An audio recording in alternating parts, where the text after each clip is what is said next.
Hello and welcome to this video. So in this video we're gonna be going through some problems, okay, um, regarding loops in Matlab, okay.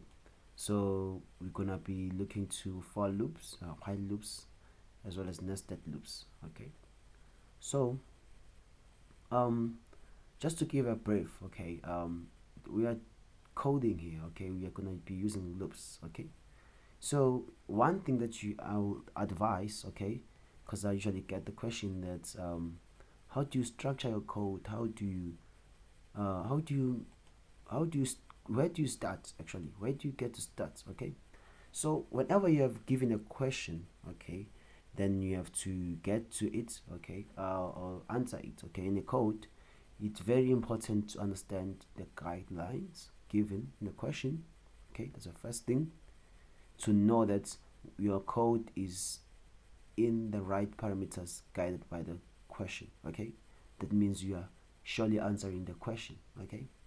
But for the code to work, okay, we should know that, okay, a code is actually structured into three stages, okay, or three steps, okay. Shortly and like briefly, okay. um you can think of a given information, okay, or initialization, okay, and think of a process and outcome, okay, which means a code usually it will need you to have maybe some provided information where you assign some of the variables, okay. It might need you to um, initialize some of the variables, okay, that are gonna be used, okay. It could be initializing, or you could be making some empty matrices where you're gonna store the data, okay. Then it's followed by the process, okay. The process is where now you're gonna be running the calculations or running whatever thing that you're gonna be executing in the code, okay. So it's where now you put your code, and it is where now you get to involve your loops, for loops, while loop, or nested loop, so that they help you for that function that you want to come up with the code, it works, okay. Then lastly, you gotta have a way to display your outputs, okay. You gotta have a way to display your outputs. So just generally, a code has to be in that way. So whenever you have to do a code with a specific function, you just have to ask yourself, do I have a given information? Should I initialize for some sense to get to the code? Okay, then how would I actually uh, apply this code? Okay, how would I actually now get to this function, the process now? How do I get to this function? Do I need some calculations? Which loop do I need to make this possible? Okay. um, then afterwards you're thinking of how you can display your outputs, okay. So this is generally what the structure of code in Matlab could be, okay, when you want to start a code, okay. So sometimes you should be able to make it easily functioning, okay. And yeah, just go around and see if that function is actually executed and your code is working fine, okay. But now if we recall, we said we're gonna also be looking to nested loops, okay. So for example, just to give you a simple example of what I was telling you about, okay, you see here that giving just a simple example of how a nested loop in a MATLAB could look like, okay. So you say you can initialize the loop, okay, and there should be a condition there, okay, okay, um, guiding your code, okay. And if it's true, okay, obviously it's gonna go run the code, okay, in the body, and it's gonna be looping, okay, as long as it's still true. When it falls, it ends the loop, okay. So you can see that when you end the loop, it means the process is done, okay. And you can have an option to display your output, okay. But what mostly should be possible is that your process is going fine and you have initialized, or you've given right variables, okay, for the code before that you have to assign, okay, with different values, okay, or you have given enough information so that your code works fine in the process, okay. So it's all about that. What else? For example, we have a while loop here, okay, just a simple code. You see, we initialized a variable, okay, we assign it to 1, and we then gonna be using a while loop with a, okay, so sorry, um sorry, I got the step bit. Okay, while loop, okay, in Matlab could be in this form, for example. Okay, just a simple code. We see here we initialized the variable, okay, var, then we said while this variable is this, okay, we can see now we are given a condition, okay, we are assigning a condition to the while loop, okay, that it should run while this condition is still true. Okay, after then we get to the process, in the process, it's where now you can involve calculations, whatever function that that code is supposed to do. That is where you need now to think of how am I going to actually execute this function in this code. Okay, we see here it's just an operation where you multiply the previous value, okay, with the current value. Okay, so obviously we should initialize, because necessary for this code to start to run, we should already have mentioned, okay, what is the value of this variable. Okay, so you can see we do run the calculation, okay, then we display, okay, then from that we call a new, okay, variable, okay, var, okay, and by adding a 1 to it. Okay, so if you can check the output here, it actually explains how this process goes. So when the loop is running now, it's gonna be running to this process, okay, until it's the condition is not met and it's false, then it ends. Okay, so this initializing is just to give a way to start the code. So the first variable was 1. Okay, so we start a process, it was 1 times 1, and it displayed that it's 1. Okay, then it gave us a second value of the variable, okay, var, okay, var, right, and if you add 1 to that 1, you're gonna get 2. That 2 was now coming again to the process. 2 times 2 is giving us 4. All of that was done until we get to the point to say this condition is met. It means we reach the point where the var variable, okay, was actually equals to 5.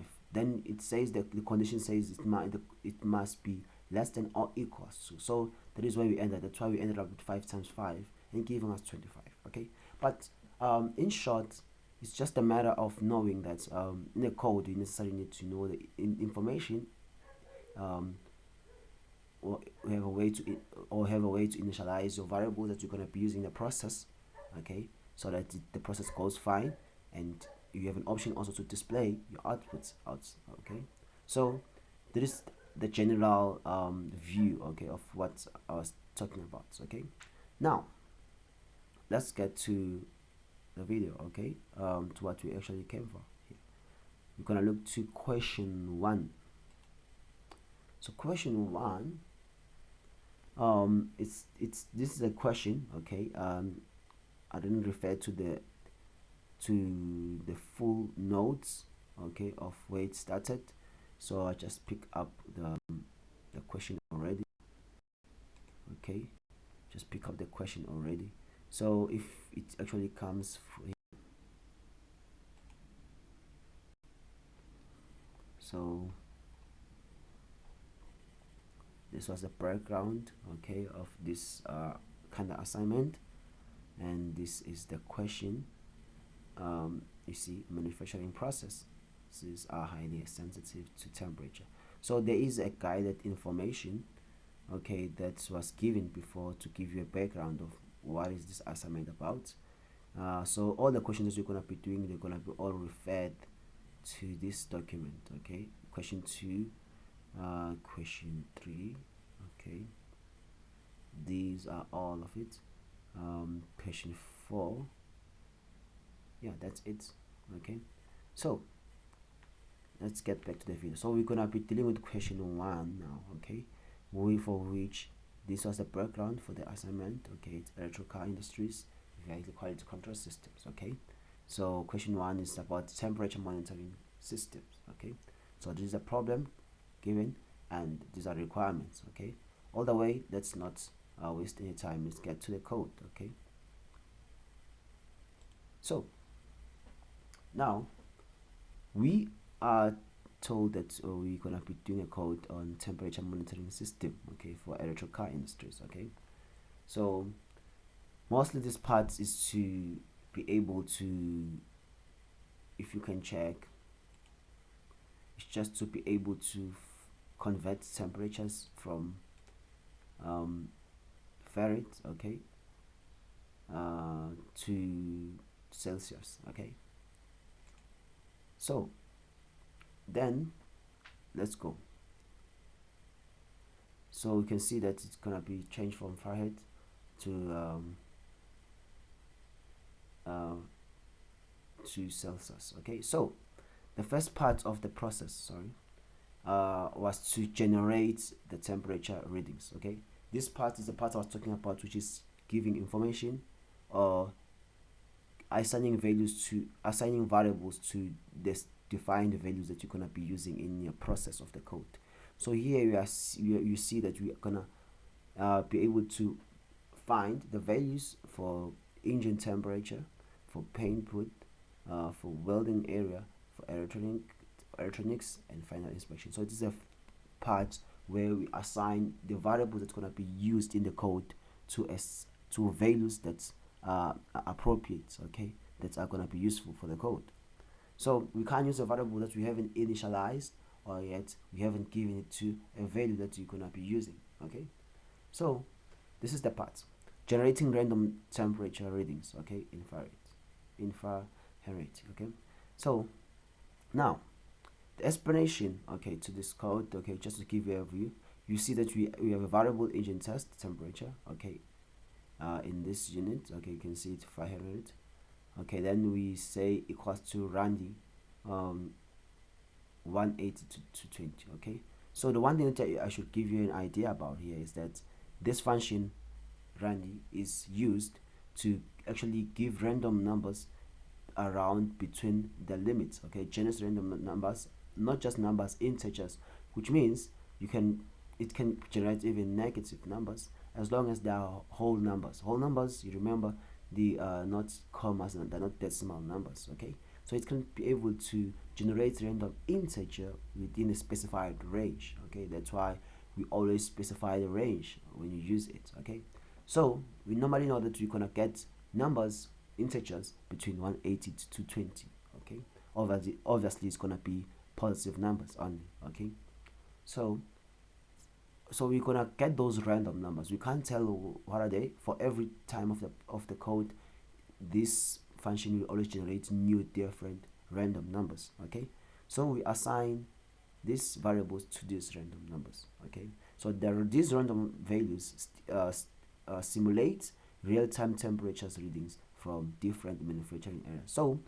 So why are we doing this? For the process, we know that normally engine test temperatures or paint booth, they would normally have this range of temperature. So that's why we are using some random values, okay, to simulate the real-time temperatures. Okay, so that we have the picture of how this monitoring system could be. Okay, now then the second step, if you can go read the guide, okay, we were told to convert now temperatures from Fahrenheit to Celsius, to Celsius. Okay, so that will require a formula. Okay, so there is the part of the code called the process. Okay, it's where now we are executing what the code is. Okay, it's where now we are like actually doing the process of the code. Okay, so the process of the code was just only converting from this unit to this unit. Okay, and we guided by the formula. Okay, and you can see to each of this this formula is plotted. Okay, but we use the appropriate variable. Okay, for it. For example, to get now the engine test temperature in Celsius, we're gonna use the values we had, okay, from this, okay, from engine test in Fahrenheit. Okay, so then plug the formula minus 32 times 5 over 9.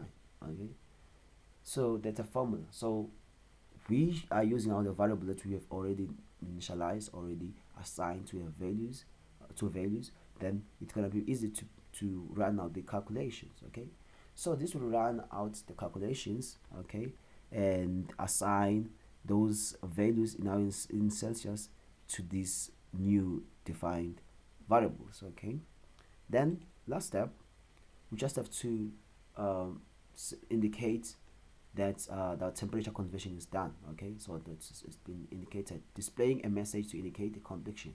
So we're gonna use fprintf. Okay, so this is like a way to have a formatted printout of an output. Okay, um, formatted to sense that it should just display the, as it said here. Okay, um, the temperature conversion is complete. So once the process is done here, obviously it will be followed by this statement stating that the conversion is done. Okay, so you can see that that's how the code shortly is about. Okay, now let's then move. Okay, I think the code was very simple. It was only based on conversion. Okay, so it's a very simple code, just conversion. So it just giving you a heads up to how to actually structure your code in the simplest form. Okay, before you go to much complex scenarios. Okay, so now we are going to the question 2. This was a battery quality control system. Okay, so you can see that they gave us a context and a problem, and we got some requirements that you need to fall into. Okay, premium quality, all of these must be true. Okay, for premium quality, voltage between the range, capacity above that, so charge time less than that. You can see we are given stuff. Okay, good quality should be also true to all this. So we are giving some requirements that we need to do to have our battery quality control system. Okay, to determine. Okay, then store the final classification in a variable battery quality. Okay, so we can see here we kind of have some conditions. Okay, you kind of have to find a way to test if the data falls to one of the requirements mentioned, and store the data, okay, to the battery quality to determine if the battery for that system we are analyzing is actually falling to the premium quality, good quality, or anything of that sort. Okay, so with that we come back. Okay, so question 2, I think you can get a view of what it's about. Okay, so the first single thing that has to be mentioned is that we have to have those values of voltages, okay, to that range, okay, as mentioned. Okay, so mostly important. Okay, that's the first part of the code, initializing, assigning variables you're gonna be used in the system or in the code to a values through the requirements. Okay, so we are generating random battery test values, okay, randomly. Okay, and you can see we have assigned them 3.5 plus. So let me just give you a heads up. What is this actually about? Okay, and what does it mean? Okay, so for this part, okay, we are doing random values for voltages between the range 3.5 and 4.0. So if you could look here, the way we structure the code is different. Okay, so the randy, okay, function, okay, it's actually built-in function, okay, generate a random decimal numbers between between 0 and 1. Okay, it generates that. Okay, and all of those numbers between the range, they're gonna be multiplied by a 0.5. Okay, they're gonna be multiplied by a 0.5. Look at this now, just think of it. Okay, we are saying 3.5 plus, okay, plus those random numbers between 0 and 1 times 0.5. You can see that the maximum number that is possible here, okay, is 0.5, because if you must, let's say you get 0 as randy, this randy function will create 0. Okay, for example, 0.5 will be multiplied to 0, and you're gonna get 0. So, and let's say we get 1 maybe, which is the maximum value that we can get from this function. We're gonna get 0.5, which means all the values that we can get here, okay, to this part of the code, all the values that you can add to 3.5 here will definitely be between 0 and 0.5. Why are we doing that? So that we know that we get to the range of 3.5 to 4.4. Think of this: if you get 0.5 here as a maximum value, you add it to 3.5, you get 4.0. There's no way that you can get more than that, because you only can end up at 0.5 here. Okay, I don't know if that's clear. Okay, so this gives us a way to easily find random values that will give us values that are in the range. Okay, simple way. Again, here for capacity, okay, a bit different. So we say 4,500. Remember, the range was this one. Okay, and plus rounded to 0 to 700. So remember what we said about this again. This generates a random integers between 0 to 700, ensuring that the battery capacity is in the range. We know that the maximum value is 700.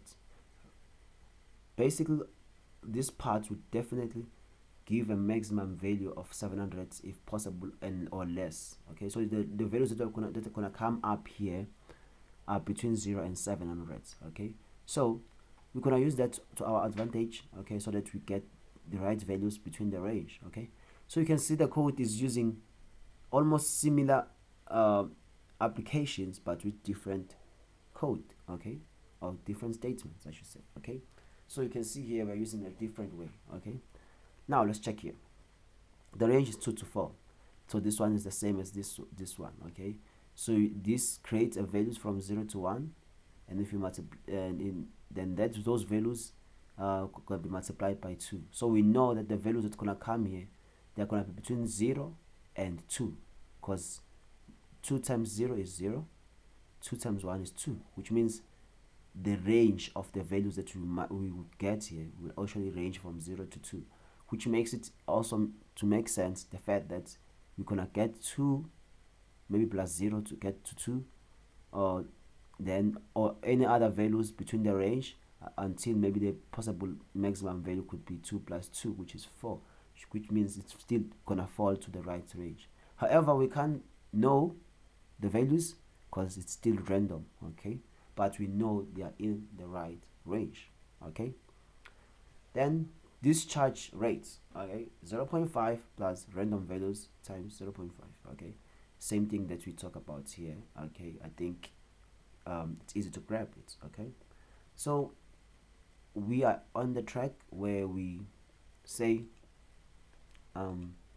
we assign these variables to the requirements as mentioned to the question, but now we need to make sure that they're in the right range. Okay, so now we already have the information. What's the next part of the code?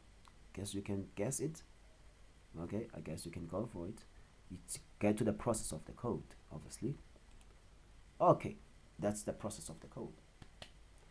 We need to check the premium quality criteria. Okay, now let's go back. We need to check the premium quality. We are given different criteria. Okay, here I mean, given different classifications of how the primary quality will have to range. Okay, how the good quality will have to, how the standard quality, how the pure quality will have to be. Okay, which means now we gotta have to check the data that we have actually found here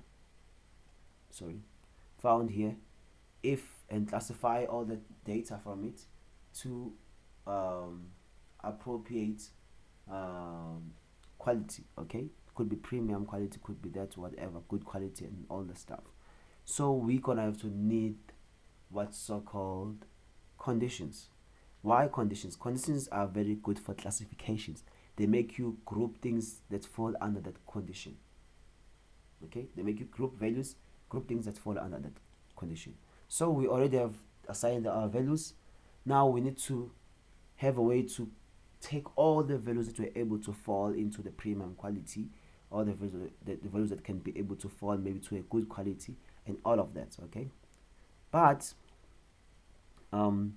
remember the total expression, okay, or of all of these things will give us the battery quality, which means we should make sure that all these conditions are all met so that we can tell about the battery quality. Okay, you can see that the voltage premium is given to the condition of voltage being greater or equals to that, and means that both of the conditions must be true. Okay, we have that capacity premium. It says that this and this and this. Okay, so when you have a voltage premium assigned to the condition like this, okay, or logic like this, okay, there is, if you run this, it will either give you true or false, which means if we get true here, true, it means that there is a premium quality. It means it passes all the premium. Okay, if it's true, false, or whatever, it doesn't pass all the premium, then we shift to the other one. Okay, what do I mean? This is running the condition. What are we gonna get? We're gonna get true or false, because this is the condition. It's gonna give us a logical output of either 1 or 0, okay, or true or false, I should say. So these conditions, as it says here, check if the battery meets the premium quality standards, and this condition ensures that all conditions must be true, specifically for this part, or where we had the range. Here we just had the point of saying we know the charge time must definitely be below this, okay, if we are in the premium. Okay, then we get to the good quality. Remember, what we are doing here is that we are using the conditions mentioned for that quality. Okay, and I said that if a condition is true from the given information that we have assigned, okay, for voltages, if this true, it's gonna give true, false, or maybe true, depends on how the data responds to this. Okay, so just the same as premium quality, but with slightly relaxed criteria. The criteria is slightly relaxed now. It's going to a different range. Okay, obviously the good quality, you can compare it with premium. Premium is much good. Okay, good quality is a bit less, but still good. Okay, so each condition must be true for a battery to be classified as a good quality. Same thing I was mentioning. Okay, that we should have all true for us to confirm. Okay, so for now we're just running the process where we find if is it true, or is it false, is it true. Okay, go another process. Here, voltage standard. Again, we have conditions for that quality as specified in the question. A bit, it's further relaxed to compared to the good quality. Okay, obviously. Now we are checking the quality criteria if it's poor. Okay, for voltage pure, now we're gonna have that batteries that fail the standard quality but still fall within these limits are considered poor quality. So those ones who failed the standard quality will be all drawn up to this. So again, here we are checking for the poor quality criteria. Okay, now remember the purpose of the code. This is a process. The process is just checking in the quality in each of the qualities. Okay, premium, good, standard, or poor. Is checking if the values are all true to all the conditions mentioned. Okay, for voltage, for capacity, for charge time, for discharge rate. If it's all true for that specified, okay, criteria, then the battery will be regarded to have that quality. Okay, now let's look. Now we get to the final, okay, almost the final step. Okay, determining the final battery quality. Well, this is very simple. Okay, we're gonna use the condition. Okay, remember the condition says that this will all be true. If this is all true, then we're gonna get a true here.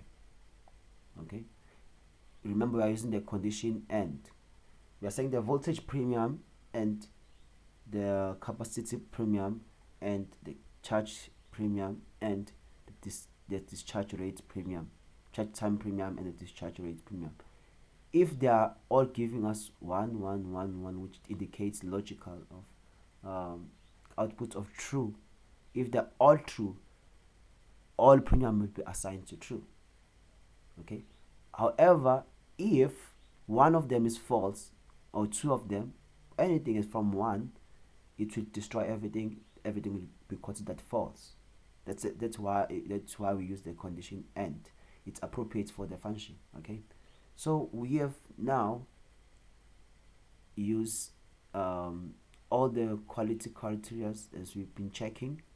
Now we are checking if is there any of them that would give us a true to all. Okay, as that way we will be able to find the quality, okay, of the battery. So each category has a corresponding boolean flag of true or false. Okay, as I said, we have already worked out that maybe from the calculation before here we're gonna get a true. That's what will this run, okay, from the code. So we already have those assigned values. Here we are just making sure to find which of this will have all true, okay, to each quality, so that we tell. Step 7. Step 7 now is about seeing now which one was able to be determined as true to all, okay, and then we're gonna assign that one that passed, okay, to be the one to be given at the battery quality. Okay, so let's not confuse this. Okay, take it bit by bit. Let's say this is true, this is true, this is false, this is false. Obviously here we're gonna get false. Okay, let's say all of them are true here, we're gonna get true here. Okay, let's say all of them maybe are false, we're gonna get a false, obviously. So the end only works if it gives you true, as it assigns all premium to true if all are true. If some of them is not true, it's gonna give you a false. Okay, so now here we are trying to see which of these was able to give all as true, and that one will be regarded as the one to describe the battery quality. Okay, so we're gonna have to use the statements. Why statements? Statements help us to actually be able to check each of the qualities here, or to check each which and easily assign it to the battery quality. For example, if statement says that if the statement mentioned here is true, then it will run the code below. That's what statements are.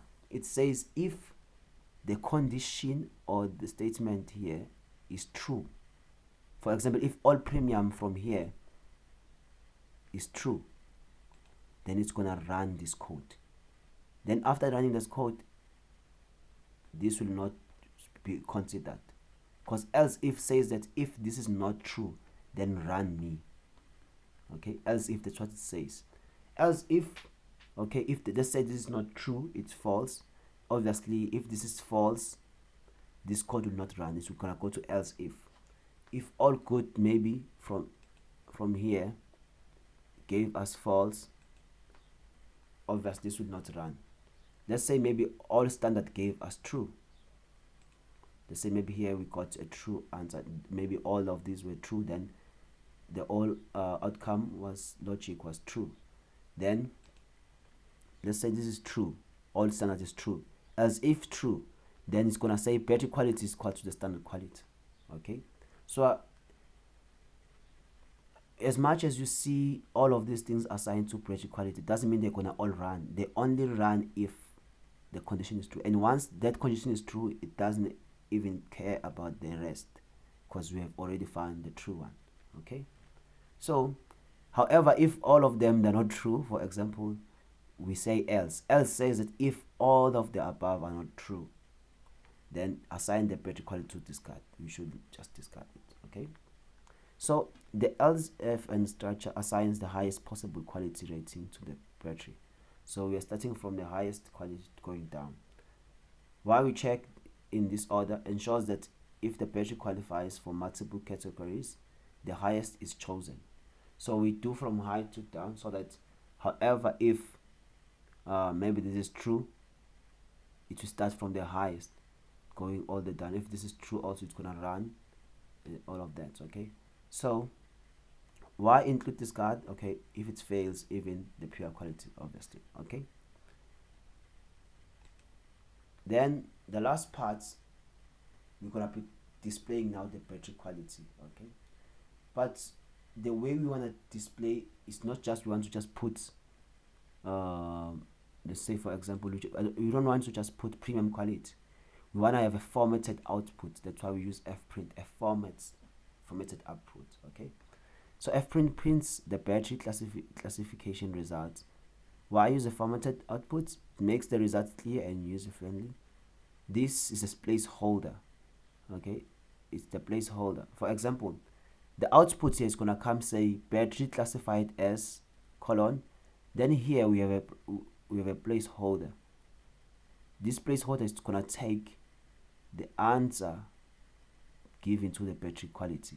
If battery quality was premium quality, maybe it's gonna take that solution or that output, okay, or that's what's value that's assigned to battery quality will be now replacing this. We use percentage %s so that because we're gonna be putting a character here or a string, or yeah, more like a character, because it's a word.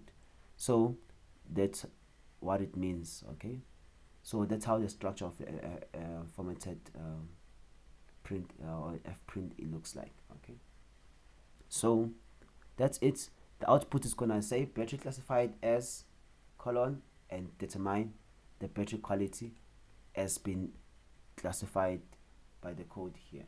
Okay, so that's how this one looks like and ends. Okay, now let's get to question 3, people. So getting to question 3, well, here we are about the production quality. So far we've been using if statements, so you've seen it. We have been using if statements. Okay, for example here. Okay, our statements, and before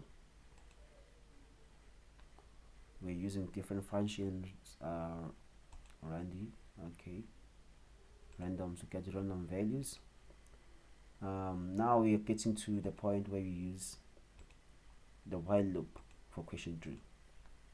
Okay, so let's just have just a brief view of how this is about. Okay, question 3 is about the production quality monitoring with while loop. Okay, so this, okay, is we are given the problem in the context of this. Okay, obviously we have requirements. Use the array hourly production and hourly defects, which contains the number of vehicles produced, the number of defects found for each hour of the 8-hour shift. Okay, so we are given, I'm not gonna read through this. Okay, we're gonna just discuss the code. You can just read through to see what's the guideline by yourself.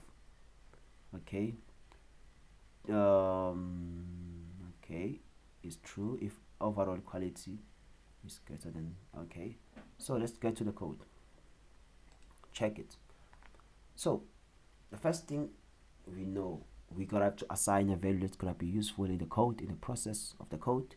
We gotta have to initialize we're gonna have to do that. Okay, so the first thing is to define our shift duration. It's 8 hours. Hours is equals to 8. Okay, this initializes the total duration of the shift, which is 8 hours. The program will process the production and defect data for each hour within this period. Okay, then um second step is gonna structured into two ways. Okay, we're gonna discuss it all. Okay, so now since we gonna be storing, okay, the values for the hourly production and for the hourly defects, okay, we're gonna have to also have those assigned or have those variables given. Okay, because the whole purpose, remember, okay, here it's a part I was talking about when you started the video, that sometimes you might require to create empty matrices wherever you're going to store the data. Whenever you have a requirement of storing the data in the process to a certain variable, okay, or a matrix, you're going to have to initialize it before. Okay, so that's what we are doing here. Okay, we are initializing an open or empty matrix of hourly production, where we're going to store the data for that in the process, and hourly defects, so you're using zeros. Okay, so it's going to create 1 is 2 hours. Okay, obviously one, it's going to, this means like one row, and the column is this, so it's like that. 8 hours is 8, so it's 1 comma 8, right? It means rows and columns. Okay, so it's going to create that set of a matrix. So it's, as it says here, two arrays, hourly production and hourly defects, are initialized with zeros. These arrays will store the number of vehicles produced and defects recorded for each hour. So I get it stated clear. If you read back to the guideline, you'll see and understand, okay, from the context and from the problem, that's what actually this tells us. Okay, now these arrays, as I said, it will store the number of vehicles produced, and the other one is the defects recorded for each hour. Okay, so we're gonna have to initiate in empty matrices. So you're gonna have to think about this. Okay, whenever you start a code, think of which variables you need to assign, or do you necessarily need to create some empty matrices where maybe the question will require you to store the data to. Okay, now that's where we get to the for loop. Okay, so this for loop, it requires to actually find the values, okay, and assign them to the hourly production and hourly defense. Okay, so why we need to already have the hourly production and hourly defense, but since we didn't have a research or have an observation, we're gonna use random values. Okay, that's what they usually do in the when you do such things, such systems like this. Okay, so now from those empty matrices, now we're gonna assign the values to them. However, since they're in a matrix, it's very important to put index I here. Okay, when you are running the for loop. Okay, why is this very important? Okay, let's just explain it. We have a for loop. For loop says run the interactions for the index I from 1 to hours. Hours is 8. Okay, we assigned that variable. So we assigned the variable, or we initiated it because we were gonna use it. So 1 is to about 8. Okay, so that's how it's gonna go. Why for loop is used here? Because a for loop runs interactions. Okay, if you see in your code that you are sure of the number of interactions or the specified range, okay, you should use for loop. Or necessary if the code is not guided by the condition necessary, because while loop uses for the condition. Okay, we're gonna talk about it. If the code is not mainly guided by the condition, but yet it's connected by the interactions of by a certain specified limits, okay, or specified number of interactions that have to be done, you use a for loop, okay. Now let's not confuse, okay. The whole process is to assign the random values to the empty matrix, okay, with 8 spaces, okay. So we can't assign them at once, okay, but we can use the for loop to assign one, okay. For first iterations, assigns the first values here to the first spaces in the empty matrices. So what we do is say for loop I for 1 is to 8. Then hourly, since this is an empty matrix, we put index I so that for the first iterations, the value that we get here, the random value we get here, is placed to the first position in these empty matrices. So you see why this I is important. It kind of makes you to index or to place the random value you get in that interaction to the appropriate position, okay, or to the specified position here in your empty matrix. Because this is an empty matrix, it's already in order with different positions from 1 to 8, okay. That's how a matrix is, right? So the first iteration is going to run, give you a random values between 5 to 15, 0 to 2. Assign that random value, put it to the matrix. It's storing, it keeps on storing. Once the storage is full, obviously we know it should be full by 8 interactions. That's why I said using a for loop here will be important, okay. So a for loop fills the array with random values, okay. Our reproduction from this range, randomly assigning numbers from 5 to 15, representing the vehicles produced in a given hour, okay.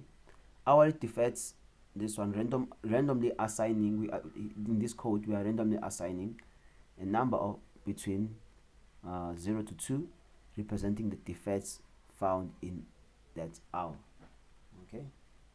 So this ensures the variability in the production and defects data. So as we say, we're using random so that we get various values, okay, so that it gives a better way to test or to actually monitor the system, okay. Now that was the first part, okay. We had an empty matrix of hourly production and hourly defects, and now we are assigning values using a for loop, okay, to these empty matrices, these random values, okay. Now initialize variables, okay. Now it turns out that in this code we can have to initialize another variables, okay. We had to initialize other variables, okay. So we're gonna talk why. Mostly when you initialize variables, when you're gonna use a while loop, okay. Why? While loop, it runs a condition, okay.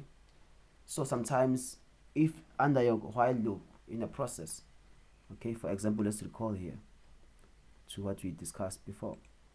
To this while loop, we have to initialize this so that when this while loops runs the conditions, already knowing what the variable var is, okay. So initializing is very crucial for while loop because it makes the code to get a way to start, okay. That's what it is, okay. So let's see what we have. So after doing this, we initialize variables. Total vehicles as 0, total defects as 0, our index, okay, as 1.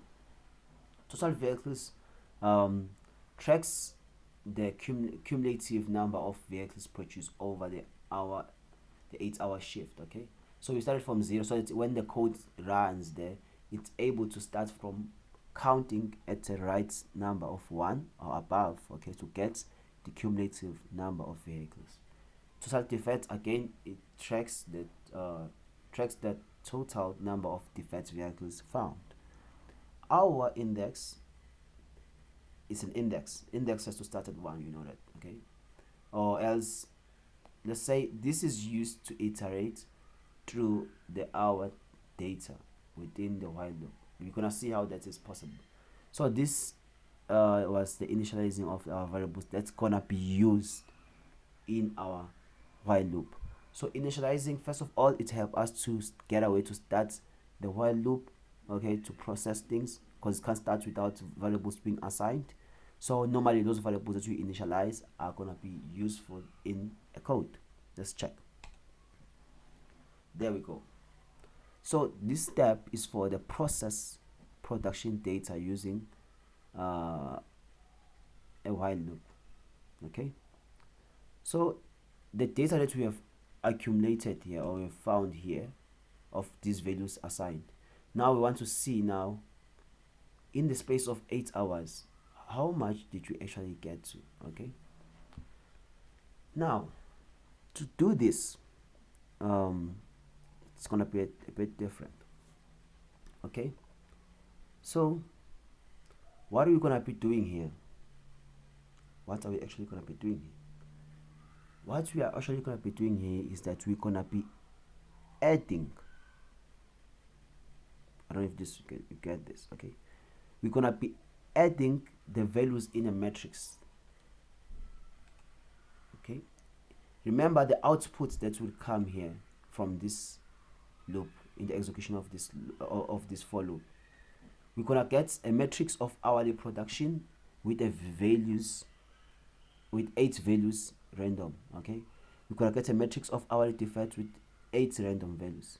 So now, to get the total number of vehicles, okay, falling into the production, we're gonna have to sum all those values in the matrices. Okay, again, for the defects, we're gonna have to sum all the values in that matrix. Okay, so let's see now how the code makes that possible. Okay, let's go. Now, total vehicle, okay, vehicles plus hourly production. Okay, so let's start here. It says here, while the hour index is less than or equals to 8, while the hour index, okay, is this should run. Okay, so we use this condition so that it runs until 8. Okay, so this condition is just going to be useful for the process to run until the required time. Okay, so total vehicles is equal to total vehicles.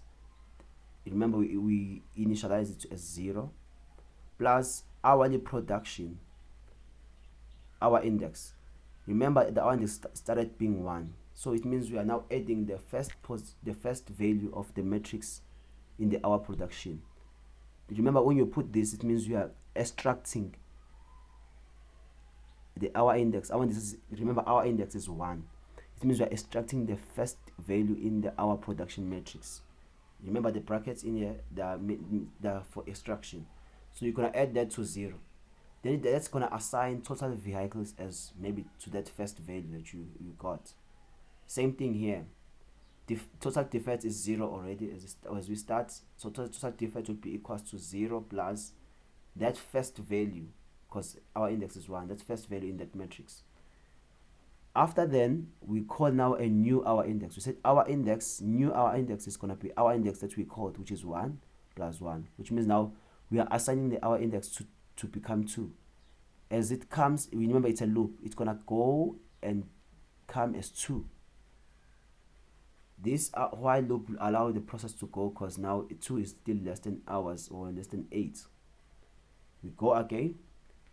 Now that we're gonna take the previous total vehicles, okay, and add the 2. Now remember, now we're having 2 here. Now we're adding 2, the second value in the matrix of production. You can see that by repeating this process, we keep on adding one value in the matrix to another.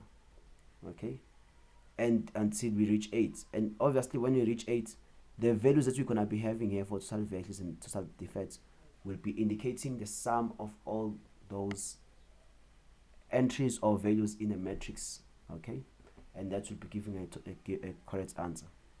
For explanations, a while loop is used instead of a for loop as per the problem requirement, okay. So what does it mean?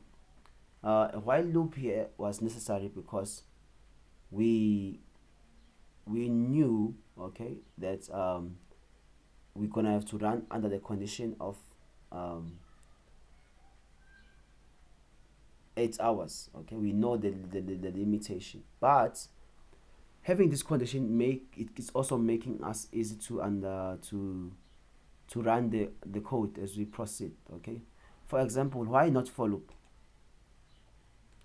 Someone could use a for loop, okay, but in a different way, okay. A for loop was used to assign the values here, as we see, okay. And since we initialize these new variables, we didn't want to disturb the for loop that we had before, okay. So we gotta have to use a while loop so that it can do another execution, okay, of the code. Now we say that if you can think of a condition that will run your code, you are free to use a while loop, okay. As much as we know here that the number of interactions were 8, okay, okay, the number of interactions were 8, but we were gonna use a for loop, but now we notice that using it also will make things a bit complicated. It's gonna make us to have a different way of approaching this, okay. It means we're gonna have to have one index, okay, our index from 1 to 8, okay, and it was gonna run the same thing, okay. So you can see an option of a while loop here is just optional, okay, because we can think of a condition that will make this process to go until it finishes, okay. That's it, okay. A while loop, if we carry on, the loop runs as long as the hour index is less than or equals to that, okay. During the each iteration, the total number of vehicles is updated. As I said, we keep on adding the total vehicles that we got from the previous one to the current value that we have, okay. So we keep on adding each values in the matrix. So the total number of defects is updated again. The hour index is incremented here, okay. So we can see if we used a for loop, this was not gonna be necessary, because a for loop changes itself from 1 to 8. It can go from 1, 2, 3, 8. If we say maybe our index is from 1 to 8, it can change itself. But if you use a while loop, we're gonna have to have a way to change or update the hour index, okay. So you can see now that a for loop was possible, but however, while loop was gonna make things easy also, okay. Then step 5 computes the overall quality percentage, okay. So we gotta have to calculate the quality percentage. As you see here, it says total vehicles minus the total defects over the total vehicles. So with all of this, it's a data that we have actually be able to find. We know the total defects, we know the total number of vehicles in the production. So we are now going to put a formula so that we get the answer, okay. That's what the whole code is about. Then lastly, is it last? Not really. So now we had to see if we have defects free, okay. This we see here, we are determining if the production meets the zero defects policy, and zero defects policy was guided by this condition. It says the overall quality, this one, okay, that we calculated here, it must be equals to or greater than 92, okay. So this will tell us if this is true, then we're gonna say if this is true, it's gonna assign true, it's gonna let defects free to be true, and therefore agreeing to the zero defect policy. If this is not true, that means it didn't meet the zero defect policy, okay. Simple. So the Boolean variable defect free, this variable is assigned to if true if overall quality is greater than that, false otherwise. Okay, as I said, if it's false, it's gonna let that to be false. So this condition is gonna come as either false or true depending on the response of the code here. Okay, step 7, display. Remember, we always have to display our results to make things perfect. Okay, so in the display, okay, we have a couple of things to display. Okay, you see, we have the production monitor. It says we have the test that's gonna come out as production monitoring complete quality, gives a value for the quality, defect free, is it true?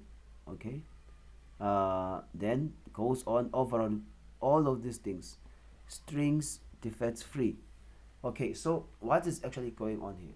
So the fprint is going to print out the summary of the production quality. Okay, so this part formats the overall quality to one decimal place. So when you use 1F here, it means the answer that we got for the overall quality is gonna be rounded off to one decimal place. Okay, so we're gonna get a formatted output to give us the percentage of the quality, and also to tell us if the defect free is true or false. Okay, you can see that we have this percentage as y because we have a character that has to come is either true or false.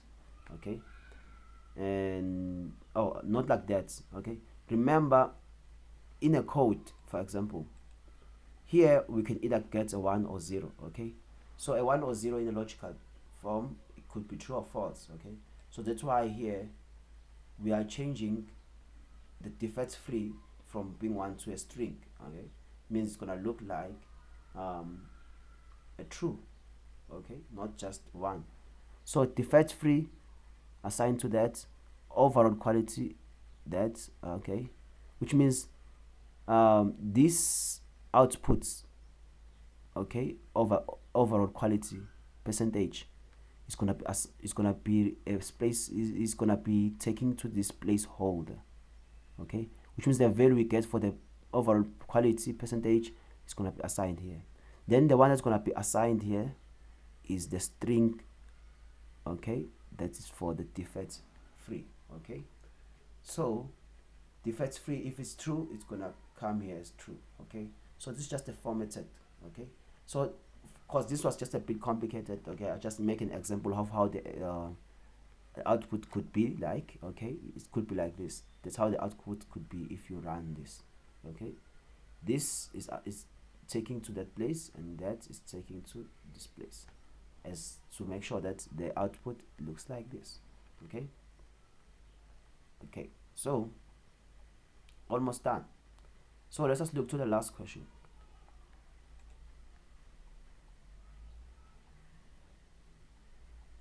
Last question, we have question 4, final vehicle assessment system. Okay, final vehicle assessment system. So we are given a problem, context, and also you need to integrate the results from all previous quality checks to make the final determination of whether each vehicle is ready for custom delivery. Okay, so now we're making the overall assessment. Okay, see, we have conditions that we need to take care of from whatever that we have run before. That's the steps. Okay, let us not waste time and see how that has to look like. Okay, now let's check final vehicle assessment system. Okay, step 1 is to check if temperatures within the acceptable range. So now we're checking now if those temperatures we have are in the acceptable range. Okay, now for the final assessment, so you can see that engine temperature pass. Okay, paint temperature pass, all of that.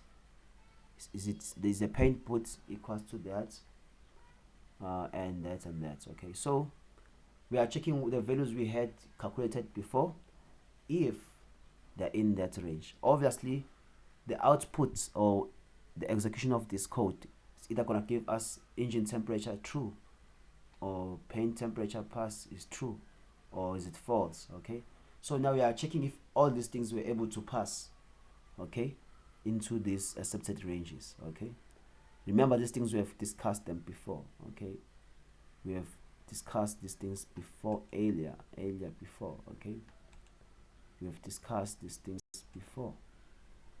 Okay, we started here. Okay, changing those engine temperatures to different values, having voltage with this. We've been in a long way, checking the quality, all of this. So now we are just making an overall. So we already, in a code, we already have these values. Okay, so we are checking. Okay, inspection, the logical condition, this ensures the temperature values are within the acceptable limits. Okay, so we use AND so that this only becomes true if the two are met. Okay, we know that. So after this, we have done the check for the temperatures. Okay, then second step, checking if all temperatures are within the range also. Okay, now we are checking now that all pass. Okay, let me show what. After knowing the output from this, okay, we need to know that is the engine temperature passing, true or false? Is the paint temperature passing? Okay, obviously this will tell us. But now for the final assessment, we need to know if all temperatures, not specified to any now equipment or any specified equipment, is it engine or paint or is it welding, but all temperatures now are all pass. We need to check that. So that's how we say all temperature pass.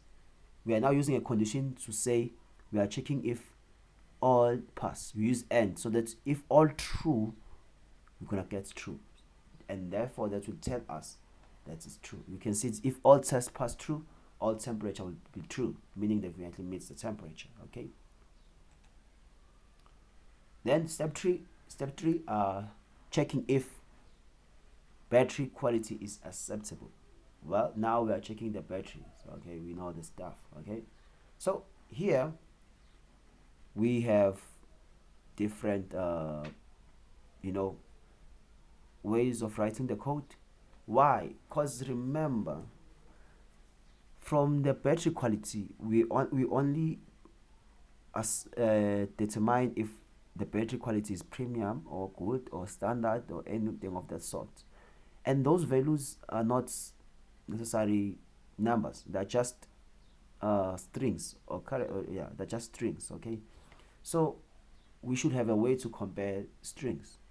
Okay, so look at this now.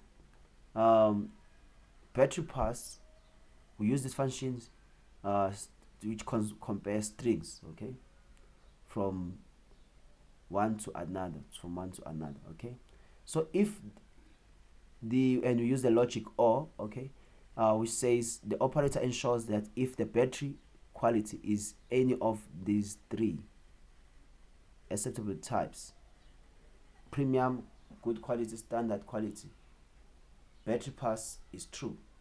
Remember, for the battery pass in question 4 for the final assessment, it says that for the battery to pass, it must be either be premium quality, be good quality, or be standard quality. Okay, so why are we using this function? Remember, if you compare not true value, you remember before we were just comparing the true or false, ones and zeros. Okay, you see here we are comparing if we got a 1 here, if it's true, if it's 1, or what. So it's just simple conditions or normal conditions we know of true or false. Okay, but here, since we compare texts, okay, and we're gonna use an OR logic. Okay, why using OR? It means that this should say true as long as one of these strings appear in our code. Remember, previously we were calculating the quality, the battery quality. Okay, the battery quality. If maybe the battery quality was premium, it's gonna say premium, okay? It's gonna say pass, it's true, okay? If maybe it was standard, it's gonna say pass. But whatever result we got here, okay, it will only say battery pass is true if the result was either premium quality or good quality or standard quality. But look at the structure of the code. We use the strcmp function, this one, because we are comparing the strings. Always know that, okay? We use logic or because it doesn't mean that all of them must be true, but one of them is true, we're gonna say that is battery pass, okay? If the battery is of lower quality, which means it could be pure or discarded or any of the results, obviously the battery pass would be said to be false. Why? Because all of these not will be not true, will be all false, because it doesn't appear to the options, okay? So or says that if one of them is true, it's true, but if all of them is false, we're gonna say it's false. So we see that if we get a pure quality, since it's not in the terms here, we're gonna get a false, okay? So that's it, okay? Step 4, checking overall production quality. Now we're checking the production, okay, quality, the overall. So now we're checking if for all temperature we pass, and for battery pass we pass, and for defect free we passed, okay? After checking that, therefore if all of these, we use the end conditions. If all of these are all true, that means we say the vehicle is ready for the customer, okay? This final check determines if the vehicle is ready for delivery. The variable vehicle is true only if all temperature range are true, all battery quality, and also the defect is true, okay? In question 3, that it's true to be defect free. It means it obeys the policy that was mentioned, okay? And then lastly, okay, displaying the final assessment, okay? So we need to display our results, okay, or to say if is the vehicle ready or is it not ready. So it would depend on the output of vehicle ready here, the variable. This variable, remember, it would either come as true or false depending on this, which means if true, it's gonna display this result. Else, if maybe this was not true, all that is gonna display vehicle is not for delivery, okay? So that's it. Remember, if statement runs this if only this is true, else runs anyways as long as that was not true, okay? So that's why this is an appropriate code. The if statement checks whether the vehicle is true or false. If true, it prints that, okay? If false, it prints that. So that's what the code is. So that was question 4 of the final assessment. I hope this video was very helpful, okay? So just have time to practice on these loops, okay, to understand the functions. For the overall checkup, remember we discussed about the different built-in functions, okay? We discussed about random functions, okay? We discussed about for loops. We discussed about the formatted print, okay, for displaying results. Discuss about conditions, the end condition and the all conditions, how they work, okay? And we discussed about the while loops, okay? Yeah, those things you must get used to them so that you tend to easily find a way to give an answer. Initializing so that we get to easily use while loops or for loops, okay? So such things, okay? Creating an empty matrix so that you be able to store the data if you're gonna store that, okay? If you're gonna store it maybe in the process. So that's how the code is, okay? So we're gonna end up here, okay? I hope it's easily understood. Thank you so much. Cheers.